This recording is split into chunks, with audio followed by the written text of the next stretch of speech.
SE 27 batch কি অবস্থা সবার? আশা করি সবাই ভালো আছো। সো এই ভিডিওতে ভাইয়া তোমাদের এমনভাবে গাইড করার চেষ্টা করব যেন তোমাদের সামনে যে এসই পরীক্ষা, সেই এসই পরীক্ষাতে তোমার এ প্লাসটা নিশ্চিত হয়, ওইভাবে যেন পড়াশোনাটা করতে পারো এখন থেকে। সো তোমাদের কিন্তু বোর্ড থেকে তোমাদের এসই পরীক্ষার সময়টা কিন্তু এগিয়ে দিছে। সো আগামী ডিসেম্বরের শেষে জানুয়ারিতেই তোমাদের এসই পরীক্ষা। সো বেশি সময় কিন্তু আর বেশি নেই, মাত্র 6 মাস বাকি। সো এই 6 মাসে তুমি কিভাবে তোমার প্রস্তুতিটা গুছিয়ে নিতে পারো সেটার জন্য এই ভিডিওটা। সো আশা করি তোমার সামনে যে এসই পরীক্ষা, সেই পরীক্ষাটার মধ্যে তোমার যেই সাবজেক্টগুলো থেকে তুমি পরীক্ষা দিবা ওগুলো গুছাইতে তোমার এই ভিডিওটা অনেক বেশি হেল্প করবে। সো এইবার কিন্তু তোমরা ফুল সিলেবাসে পরীক্ষা দিবা। সো তোমাদের উপর যেই ইয়াটা আছে, বোঝাটা আছে, সেটা কিন্তু একটু বেশি। সো একটু তুমি যদি স্ট্র্যাটেজিক্যালি না পড়তে পারো তাহলে কিন্তু রেজাল্টটা খারাপ হয়ে যাওয়ার সম্ভাবনা আছে। তুমি এইটা ভাইবো না যে 26 ব্যাচ শেষে যে ওয়ান শট করে একদম ফাটায় ফুটায় দিছে, যে একদিনের ক্লাস করে তুমি আসলে সব কিছু পেরে গেছো।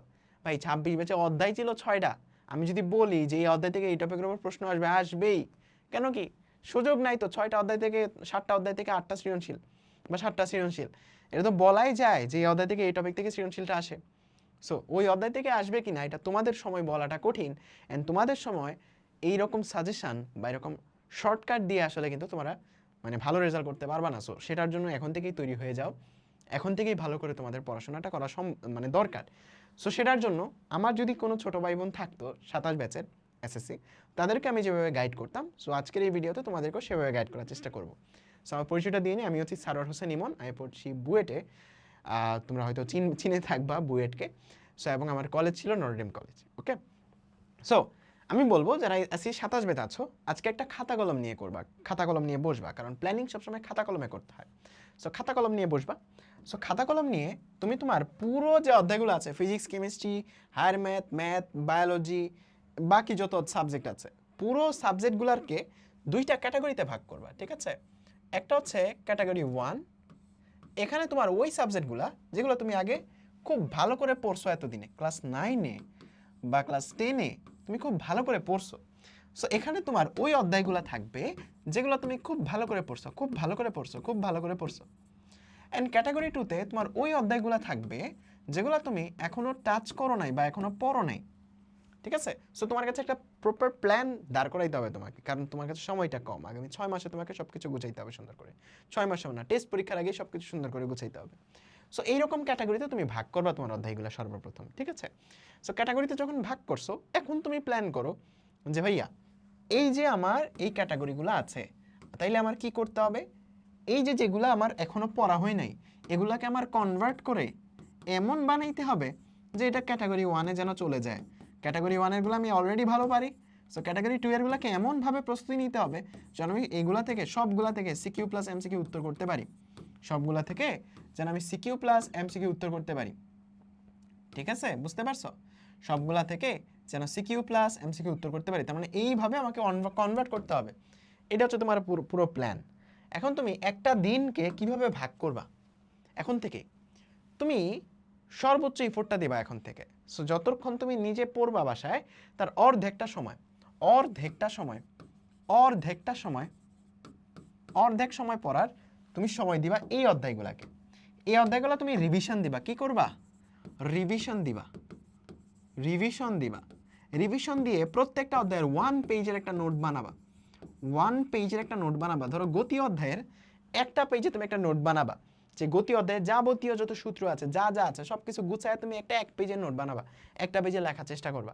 তাহলে পরীক্ষার আগের দিন তুমি জাস্ট ওই পেজটার একবার রিডিং পড়লেই তোমার কিন্তু হয়ে গেছে, তো রিভিশন হয়ে গেছে। সো 1 পেজের নোটটা ইম্পর্টেন্ট। সো দিনের অর্ধেক সময় তুমি এই অধ্যায়গুলো বারবার রিভিশন দিবা। অ্যান্ড দিনের যে বাকি অর্ধেক সময়, সেই অর্ধেক সময় তুমি হচ্ছে এখান থেকে কোনো একটা অধ্যায় পিক করবা, সেই অধ্যায়টা নতুন করে পড়বা, নতুন করে পড়বা এবং সেটারও 1 পেজের একটা নোট বানাবা। অ্যান্ড যখন তুমি অর্ধেকটা রিভিশন দিচ্ছ, তখনও তুমি বোর্ডের সিকিউ এমসিকিউগুলো প্র্যাকটিস করবা। অ্যান্ড যখন একটা নতুন অধ্যায় পড়তেছো, তখনও তুমি বোর্ডের সিকিউ এমসিকিউগুলো প্র্যাকটিস করবা। মানে তোমার পড়াশোনার স্ট্র্যাটেজিটা সেম, কিন্তু তোমার অধ্যায়গুলা কিন্তু 2 সেগমেন্ট থেকেই পড়াশোনাটা হচ্ছে। আমরা সাধারণত যেটা করি, আমার যে অধ্যায় ভালো লাগে আমি সারাদিন সেই অধ্যায় পড়ি, যেই বই ভালো লাগে সেই বই পড়ি, বাট এরকম করলে কিন্তু ভালো রেজাল্ট করবা না। সো তুমি আগে প্ল্যান বানাও যে তুমি কীভাবে সময়টা গুছাবা বা কীভাবে পড়াশোনাটা করবা, কোনটা কীভাবে পড়া উচিত। অ্যান্ড তুমি একটা প্রপার প্ল্যান বানাবা যে আজকে থেকে কত দিনের মধ্যে তুমি সব কিছু কমপ্লিট করতে চাও।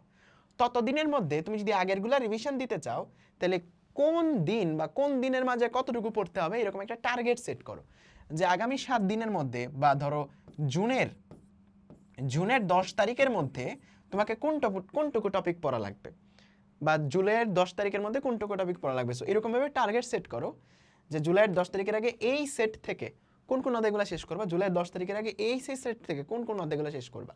এরকমভাবে সময়ের সাথে সাথে টার্গেট সেট করো, মাসের সাথে বা 15 দিনের একটা প্ল্যান বানাও যে এই 15 দিন আমি এতটুকু শেষ করব এই গ্রুপ থেকে, এতটুকু শেষ করব এই গ্রুপ থেকে।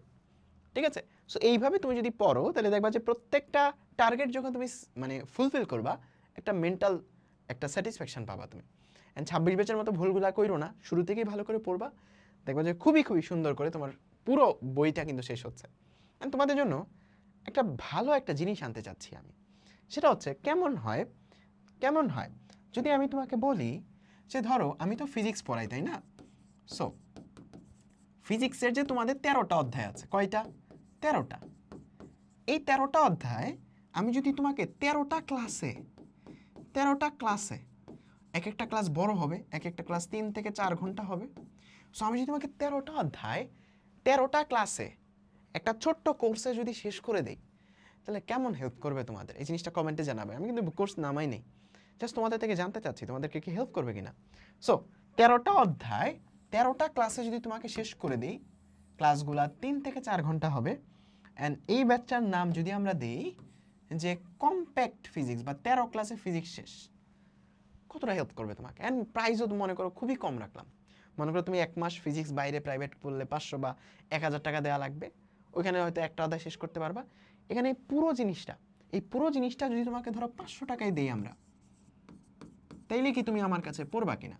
আমি তোমাদেরকে এই 13টা অধ্যায়ে 13টা ক্লাস নিয়ে প্রতিটা ক্লাসে অধ্যায়টা পুরোটা যত কনসেপ্ট আছে সব কিছু শেষ করে সিকিউ এমসিকিউ সহ যাবতীয় কিছু যদি শেষ করে দেই, তাইলে কি তুমি আমার কাছে এই জায়গাতে পড়বা কিনা?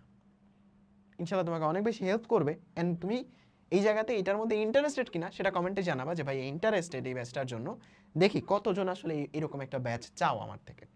সো যদি এই ব্যাচটা চাও, কমেন্টে একটা ফর্ম থাকবে, আমি কমেন্টে একটা ফর্ম পিন করে দিব, সেই ফর্মটার মধ্যে ফিল আপ করে রাখবা তোমার ফোন নাম্বারটা দিয়ে। তাইলে আমি কি করব, তুমি নোটিফাই পাবা। তাইলে যদি আমি ব্যাচটা নামাই, ধরো কালকে পরশু ব্যাচটা নামাই, সেক্ষেত্রে এই ফর্ম থেকে তোমাকে আমি SMS করব যে আসলে তুমি আসলে এইভাবে যুক্ত হতে পারো বা এখানে যুক্ত হতে পারো। সো যারা ফর্ম ফিল আপ করবা তোমরা 500 টাকাতেই পাবা, ঠিক আছে? বা তোমাকে যাও যারা ফর্ম ফিল আপ করবা তোমাদের আরও ডিসকাউন্ট দিব। সো 500টা তুমি 400 টাকায় পাবা, আর যারা ফর্ম ফিল আপ করবা না আগে, তারা পরবর্তীতে 500 টাকা করে নিতে হবে।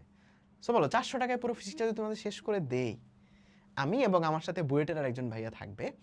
সো এমনভাবে তোমাদের পড়াবার জন্য একদম এ প্লাসটা শিওর থাকে ফিজিক্সের জন্য কোনোভাবে এ প্লাস মিস না যায় তোমাদের।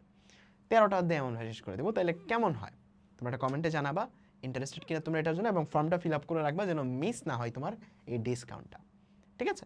সো ভালো থেকো সবাই। অ্যান্ড এই পুরো গাইডলাইনটা তোমাকে কতটুকু হেল্প করছে এটা তুমি জানাবা কমেন্ট বক্সে যে হেল্পফুল ছিল কিনা।